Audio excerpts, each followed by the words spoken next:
So do you sometimes feel that you want to approach a person, you want to talk to a person, but you don't know how to start?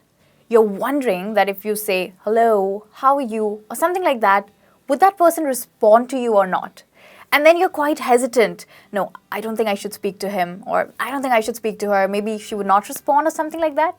Well, we often find ourselves in such situations when we want to start a conversation with somebody we have just seen or noticed, but we are too hesitant to start that conversation.